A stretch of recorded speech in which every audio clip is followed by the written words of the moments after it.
Hey, what's up, everybody? I am here with Plato. Welcome to the show. We're going to be talking about Wish today, and I've got a story from Distractify that's going to blow your socks off. Disney's Wish fails to impress among critics and audiences as people draw comparisons to AI. Ouch, man. Yeah, we got to talk about this movie's box office performance. It is the worst. It is absolutely the worst. I am not even sugarcoating it. I'm not playing around. I'm not kidding. Disney's Wish was released in theaters on November 22nd, 2023. If that is not a sign of complete failure on behalf of Disney, then I don't know what is. While a global pandemic, shifting CEO statuses, and two historic industry strikes have done it no favors, Disney has certainly seen better days. The massive and all-encompassing influence of the mouse has been waning with some of the studio's artistic decisions and has produced mixed results with many of its releases. With Marvel being one of its major properties, The Marvels became Marvel Studios' first major flop, with many seeing the superhero film as the culmination of superhero movie fatigue over the past few years. And yes, The Marvels is their worst box office performing superhero movie, and now this movie is projected to do even worse. They couldn't even get families to go and see this movie over a 5-day period, which, I mean, this is probably the biggest weekend ever to go and see a movie. This is a terrible, bad omen for Disney. When it comes to Disney's more traditional animated fare, which was practically dead on arrival,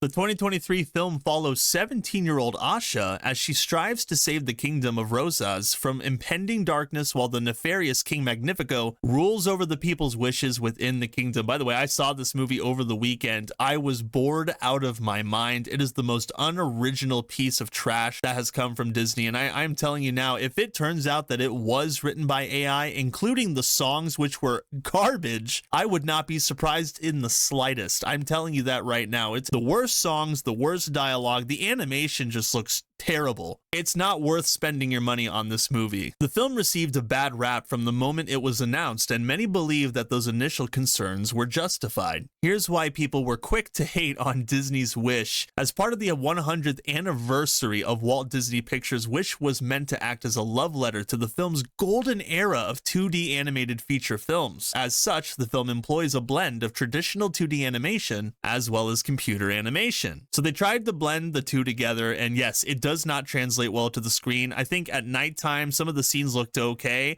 but in the daytime, it was just super contrasty. It did not work well with my eyes. It was way too bright in some areas. It was just ugly, an ugly film. When folks first got a look at this style in the film's teaser trailer, people were already divided on it. While some appreciated the homage to Disney's heyday, others accused Wish of being a bland copy of other stylized animated movies such as the Puss in Boots sequel or the Spider-Verse films, which are both superior in every way to this movie. Believe me. The film caused a bit of a stir when it was first announced, but things only got worse as the release came upon us. By the way, this is the 100th anniversary movie for Disney, and it came out on a 5-day Thanksgiving weekend, if I have not already mentioned it before. Do you know how successful this movie was supposed to be? And it turned out that the projections weren't even good for it, but they were even higher than the end result, which turned out to be even worse than the media outlets were saying it was going to be. If that is not the biggest failure of Disney, then what is the biggest failure of Disney? This has to be their cherry on top. I mean, this was supposed to be their big movie that was going to make them a little bit of money, because all their other films were complete failures. The film flopped hard on its release with a budget of over $200 million. Oh my goodness, huge budget. And for what? I don't even know what they're talking about. 200 million? Like, what did that budget go into? Because the animation was trash. The dialogue was trash. The music was trash. The film only managed to rake in $31.7 million over Thanksgiving weekend in the US box office. Okay, that's a time for spending time with your family, and they still didn't go to see this movie, man. It fared worse internationally with only 17.5 million. As folks found out more about the film, they simply found more to dislike. And this is a TikTok that somebody posted. Many critics argued that the film failed to balance its status as a love letter with telling its own original story. While some enjoyed the film, others believed that it simply rehashed some older Disney films instead of focusing on its own narrative. Audiences also criticized the songs in the film, with many joking that the musical numbers sounded AI AI generated when compared to Disney's previous outings. One user on TikTok even presented an interesting theory, that's this person right here, as to why the songs failed to land. Kaludia says believes that the songwriters Julia Michaels and Benjamin Rice were more accustomed to writing generic pop songs rather than songs meant for narrative musicals. Why did they pick those people then? What a waste. Honestly, what a waste of talent. The TikToker even posited that they were told to emulate the style of previous successful Disney songwriters like Lin-Manuel Miranda. Judging a film on its first trailer is usually pretty unfair, but when even Disney's award-winning formula fails to win over critics and audiences upon release, it might be a sign for things to change. Yeah, I would say that they need to change drastically. They need to change immensely. They need to go through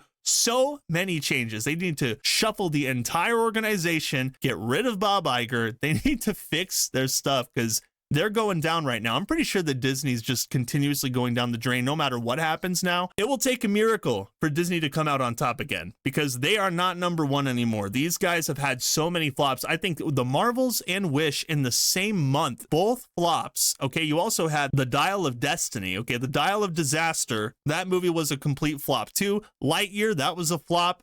Strange World was a flop. They've had so many flops. I mean, there's probably other flops that I've forgotten to mention off the top of my head, but it is bad for Disney. Let me tell you that. And I hope you guys enjoyed this video. Share it with your friends if you haven't had the chance. Hit that like button as well. That would be awesome. And hey, if you're feeling ultra spicy, consider subscribing to my channel so that you're always up to date on what kind of thing I've got going on. I look forward to seeing you all in the next one. Later. Meow, meow.